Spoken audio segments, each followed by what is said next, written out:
भाग्य लिनियल शेत भाग्यश्रीताई शेत बोलत्या। तळोदा शहरात अशी चर्चा रंगू लागली आहे। ते असं की ब्रिटिश काळात तळोदा नगरपरिषद 1867 साली स्थापना झाली व तेव्हापासून 4 वेळेसच लोकनियुक्त नगराध्यक्ष यांची निवडणूक झाली।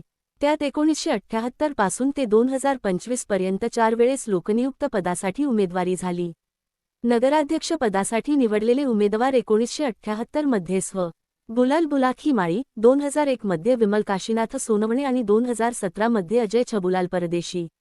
मात्र 2025 मध्ये तळोदा नगरपालिकेच्या इतिहासात पहिल्यांदा लोकनियुक्त नगराध्यक्ष पदासाठी उमेदवारी करत तसेच नगरसेविका पदासाठी उमेदवारी केली व दोन्ही जगावर निवडून आले। ते मागील 3 वर्षांपासून सर्वसामान्य लोकांच्या संपर्कात होते।